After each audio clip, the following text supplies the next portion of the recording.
Hello again, I'm Jimmy Ray with Chantel Ray Real Estate, and we're here with two professionals today talking about mortgages. Professionals being Jessica Tallett from Movement Mortgage and John McLaren from Chantel Ray Real Estate, of course, joining me every day and kind of just showing me how to do what I'm doing, really. He's the man. Yeah. So let's talk about mortgages today, guys. And there's a lot of people watching this that have no idea what it takes to even get a mortgage or the process. So I think a logical starting point might be credit scores. What are they? How do we improve them? That kind of stuff. Jessica? And I think that the average person out there, the average person out there thinks that it's going to be a frustrating process. Yeah. Right. So let's start with that. I think the expectation is that they're going to have to provide a lot of paperwork, and it's going to be kind of frustrating. And let's try to alleviate those myths. Yeah, so there's a lot of ignorance, and that doesn't mean stupidity. It means ignorance about the process.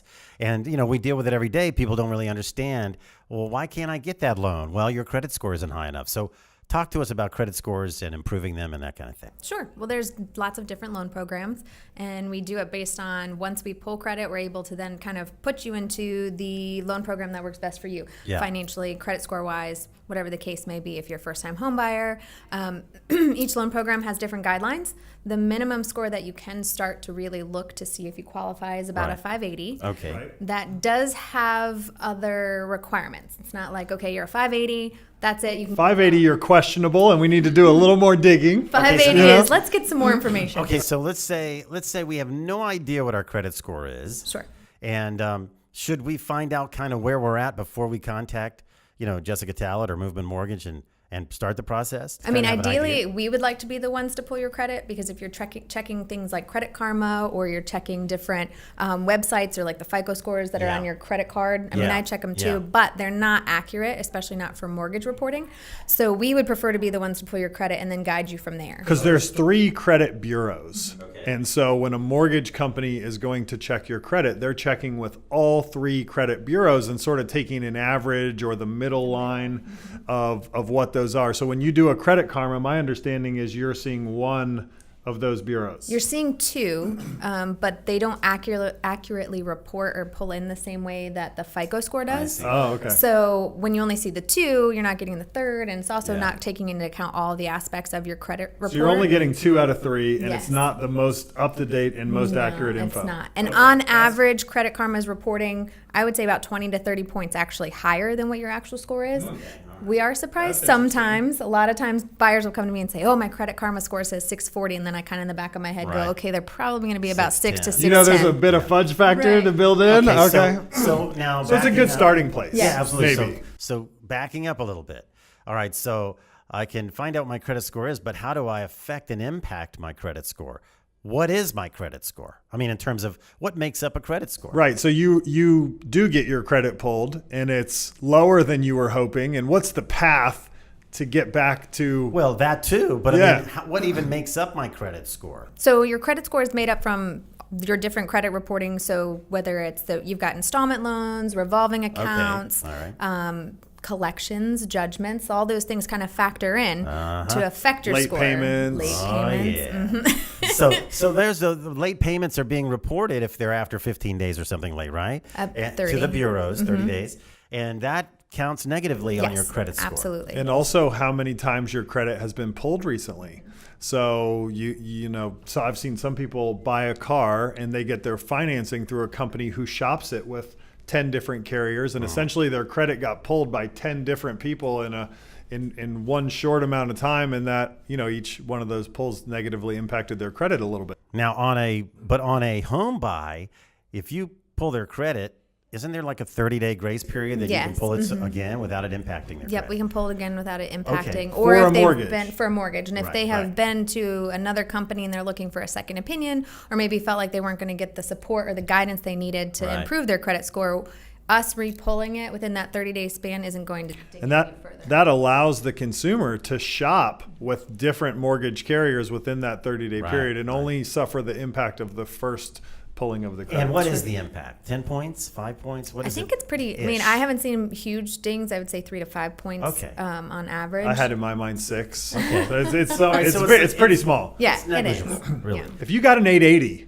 Right, it's not going to pull it. Not an issue. Do it. Or if you've got like a 500, what's the harm? difference? We got a lot of work to do anyway. So everything, all my loans, paying them on time, being a real person that takes the responsibility of these loans on and pays them on time. That all matters and creates your credit score. For when you go to buy a house, you want as high a credit score as you can get. And that's when you guys find it, when you pull the credit score out and you find out what the credit score is. That's going to determine, A, what program maybe you go with, and B, how good of a rate they get. Am I right? That's absolutely right. So that's the other thing is, even if we pull your credit score and you're like at a 620, 630, we already automatically look right away to see, can we get you to a 640? Because if there's things that we can do to get you over to a certain threshold, like every time you get a little bit higher, your rates, it improves what you can qualify as far as a rate goes. Right. So I don't just go, oh, great, 630, you qualify, let's start buying. Like you might say your Chase credit card has a balance of $100 on it. Right. Go ahead and pay that off. And I'll check to see if paying it off will do the advantage or just paying it down a little bit. Like I'll run some scenarios to see what gets you in the best place possible. Yeah, so she's kind of a credit expert. That's I'd say minorly. Yeah, okay, all right. I don't do it professionally, but Well, credit expert in the sense that like if it's something that I can help you just achieve 10 more points, or if you're like at the 580, 600 mark and I can help you get to the 620 to just get you better qualified. Yeah. And it's something that I can do with just having you pay down some credit cards or whatever the case may be in that situation for you personally, then I can absolutely take care of it. And I think this is an important place to distinguish the difference between a mortgage lender and a real estate agent. We're often, as real estate agents, looked to sort of dive in at this level. Yeah. And this is really where the mortgage professional comes in, and we let them do their thing. Pass off the ball. Yeah, we hand the ball off. I'll take it. We know a lot about it, but not as much as the mortgage lender does. Yeah, absolutely. When people start talking to me about, well, what's my rate and what, how will I qualify? What will I qualify for? That's when I go, let me turn you on to Jessica and Movement Mortgage because really I'm not an expert at it and you guys are. And that's And Movement Mortgage is the absolute best. Absolutely. So is Jessica. Well, thank you. So, okay. And same aspect. If there's something going on in the real estate world, I'll immediately say, call Jimmy Ray. You defer. John. You send them to me because J-Mac's too busy. That's not my already. Oh, Right. come on now. I make time for my clients. All right. Okay. So we know what credit scores are. We know we need a good credit score. So basically, you need at least a 580 to start thinking about buying a home. That's a good start. Or even if you, and I don't want to deter people from talking to us, because even if you think or have had your credit pulled recently and it's not quite where you want it to be, we have the resources to refer you to someone locally that can help get you there. And you can just give some quick guidance. Yes. I mean, really, a 5-minute consultation could be what the consumer needs to track out the next 3 to 6 months to get back on track. Or even a year. Like, we're totally Yeah, we want to talk to you a year in advance. Sometimes Right. people, I think, they're like, oh, I know my credit's not good enough, so I'm just not going to speak to anybody. But if you don't know how to correct it, then you're probably not going to do it on your own. Talk to us a year in advance. Let us help you get there. I would much rather talk to you a year in advance or even 3 to 6 months, because there's some people who think, oh, I've got an 800 score, I'm great, but then their debt to income ratios might be too high. So there's still things that we can talk about a few months to a year in advance to get you into the best place possible. And there's the next thing, debt to income ratios after credit. So I took your role there. Dude, please. Go ahead, Jay. Come back. So We need the you thing both. is in qualifying for a loan, credit score is important. Then debt to income ratio. What do you like to see in that regard in terms of how much debt to how much you make or bring in a month? So the debt to income ratio, which I know is kind of confusing too when you talk to people who aren't super, I mean, you're not in the financial world or mortgages or real estate, because I know even some real estate agents kind of grasp it, but it's not your job to know, it's mine. So we're there to help you with that.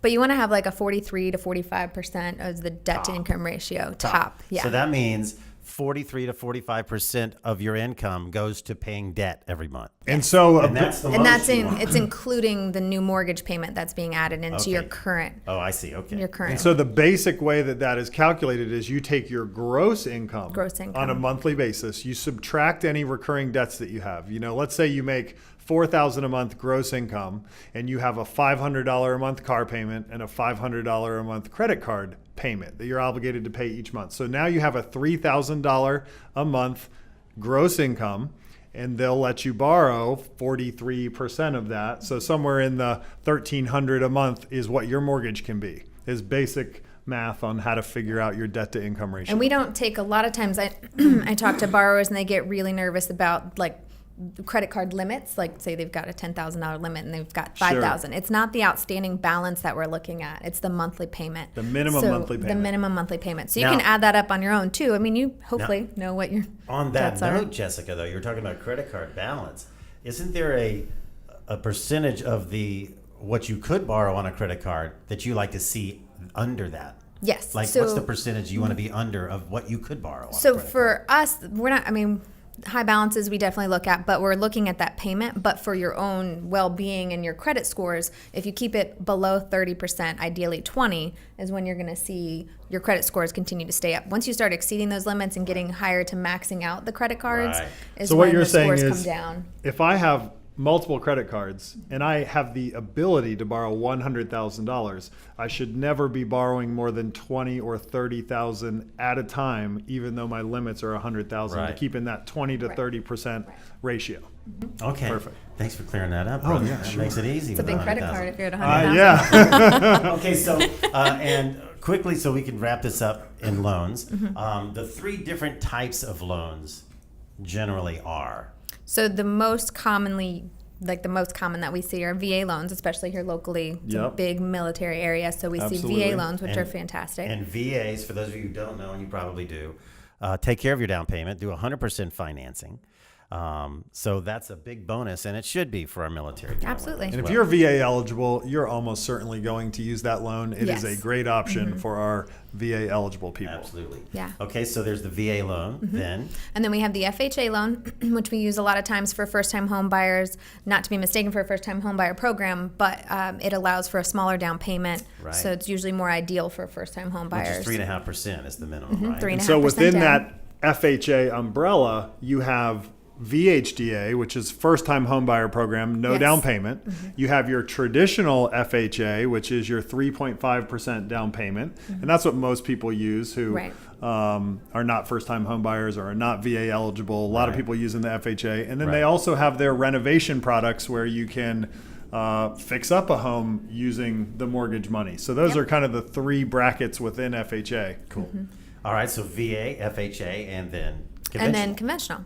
So conventional is good for anyone who has the ability to put down 5%. There are 3% down programs. Those are like the first-time home buyer programs. There's even 0% down conventionals. And the thing about conventional is it's got the biggest variety of options. Yes. Each lender can develop their own conventional mortgage that doesn't really fit the norm. So you got a lot of variety in the conventional. Now, is there a difference in the 3 programs, 3 different types of loans, as far as how much money you're going to borrow? What does the VA have a cap on how much it'll loan, or the FHA have a cap, or something? No, there's just different guidelines as far as down payments go, credit scores. So it's hard to kind of put a blanket statement out there. It would be basically assessing credit score, debt to income ratio, your household income to be able to know which one would fit best for you. One thing that you just reminded me of, though, when you said, how much can you borrow under a given loan type, is there is a threshold for when you go into what they in the mortgage industry call a jumbo loan. Yeah. And so when you go into jumbo loan category, I think it's like 458. 458, 850. 458, 850. If you go over that, you're in the jumbo loan category, and that means you're going to have a little bit higher interest rate. I mean, it's a little more risky, so there's a little bit higher interest rate associated with that. Jumbo loans are Great. Anything else about loans that I'm missing here? I mean, we've talked about credit scores, 3 different kinds of loans, what people need to do when they're applying for a loan. I would say the only thing that we love at Movement is that we do the upfront loan underwriting. So if you're not completely 100% sure or confident, or you're a self-employed borrower, or you've got some quirky things going on, we can go ahead and get you into underwriting right upfront. Like we can talk one time and then get all of your documents in, have an underwriter review them so you can go out and confidently list or go purchase a house, or both if you're listing and buying. I like that, the self-employed people. I gave an example of your debt to income ratio, right? You make $4,000 per month. Well, if you're self-employed, you probably don't make an even $4,000 per month every month. So it gets a little more complicated. That's right. Got to look at averages over a longer period of time. So we got, if I have the ability, or I love that our agents do tend to push them to us for those reasons. To be able to go out confidently, to not have that what if, or if you're giving me a number and you tell me you're self-employed and then I'm kind of buffering down from there just to cover our bases. I would much rather see all of your documents up front, especially because we have the ability to get that done up front so that we know for sure and there's no question. And is the general rule of thumb, if you're self-employed, that you're going to sort of take an average of the last 2 years of earnings? And if you haven't been in business for 2 years yet, it may be premature to borrow money? Yeah, we would prefer to see the 2 years, and depending on what you've looked like over the last 2 years and your year-to-date, and if you have an audited P&L, like there's different options out there to where we can average the income or take a look at it, but it's definitely important to have it all reviewed up front. That's right. Yeah. So if you want to get out of that tent and into a house, these two guys can help you, I can help you, whatever. So that's basically our little podcast today about mortgages and how you can grab one from Movement Mortgage, of course, and the information probably right on the screen here. Jessica Tallett and John McLaren with Chantel Ray Real Estate. I'm Jimmy Ray. See you next time.